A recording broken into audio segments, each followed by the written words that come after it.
Hello दोस्तों, मैं मनीष शर्मा। आज मैं फिर से आपके समक्ष बिहार शिक्षक भर्ती 2023 लेकर आया हूं। यहां पर हम आपको पदों के बारे में तो पहले ही डिस्कस कर चुके हैं एक वीडियो के माध्यम से, लेकिन आज हम पदों के बारे में तो बताएंगे ही, उसको डिटेल वाइज बताएंगे कि आप उसमें फॉर्म फिल करने के लिए पात्र हैं भी कि नहीं है। तो ये खबर कुछ स्टूडेंट्स के लिए तो अच्छी है और कुछ स्टूडेंट्स के लिए बुरी भी है। तो यहां पर हम जानेंगे डिटेल वाइज कि किस स्टूडेंट्स के लिए, किस छात्र छात्राओं के लिए ये खबर अच्छी है और किसके लिए बुरी है। तो यहां पर हम डिटेल वाइज आपको संपूर्ण जानकारी देंगे। आपको मैंने पहले ही बताया था कि 6 to 8 में 31,982 के आसपास पद है, अर्थात जूनियर में 31,982 पद हैं, 9-10 में 18,880 पद हैं और 11th और 12th में 11-12 में 18,830 के आसपास पद दिए गए हैं। लगभग टोटल इन्हीं को कहते हैं 70,000 के आसपास ये टोटल पद हैं। प्राइमरी की भर्ती आपकी पहले ही हो चुकी है, जिसकी ज्वाइनिंग भी हो चुकी है, कुछ की अभी अटकी हुई है, हो जाएगी लगभग। तो यहां पर ये बात आप सभी को पता है पदों के बारे में, लेकिन पात्रता की जो मुख्य बात है वो सबको जानकारी नहीं है। तो इन तीनों भर्तियों में अलग अलग, तीनों लेवल पर अलग अलग योग्यता है। जो 3 लेवल है 6 to 8, 9 to 10, 11, 12, इनकी सबकी योग्यता अलग अलग है।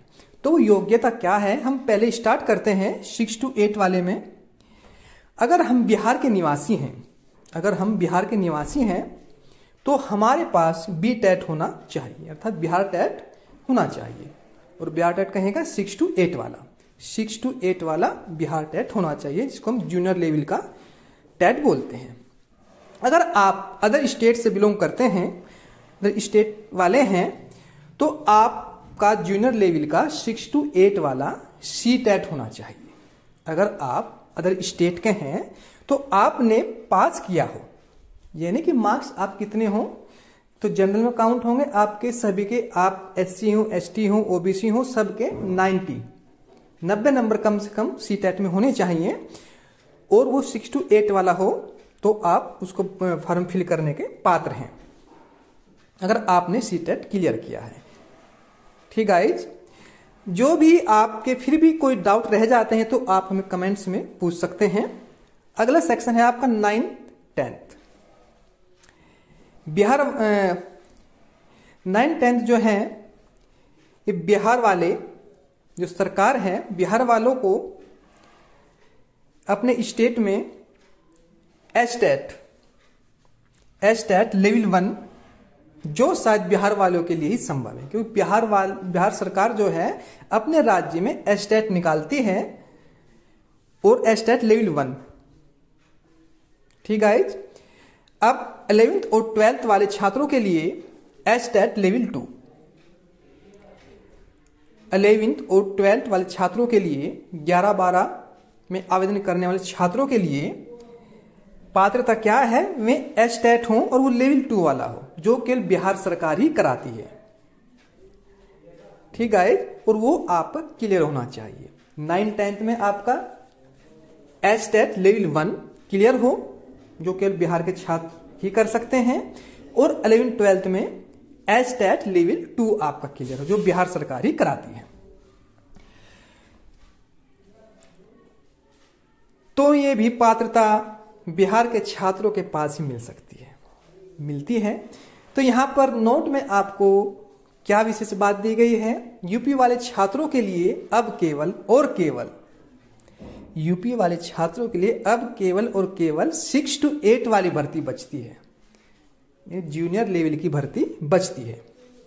अब जूनियर का सी टेट क्लियर है। अगर आपका जूनियर का सी टेट क्लियर है, आप किसी भी प्रदेश के क्यों ना हो, तो सी टेट क्या है, सेंट्रल लेवल का टेस्ट है, आपका केंद्र सरकार का है। ठीक गाइज, तो हमारी वीडियो बनाने का जो उद्देश्य है ये पूरा होता है।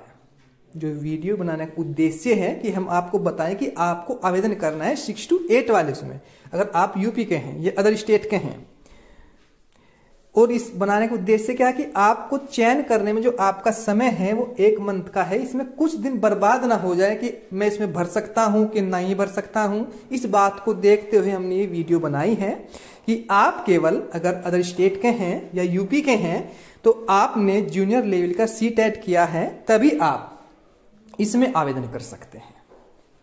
और यूपी वाले 32,000 के आसपास पद हैं, ये पद कम नहीं है, तो आप इस मौके को भुना लें और आज से ही मैं कहता हूं आपको, आज से नहीं अभी से ही आप क्या करें, अपना NCERT की 6 to 12 की बुक सभी पढ़ दें।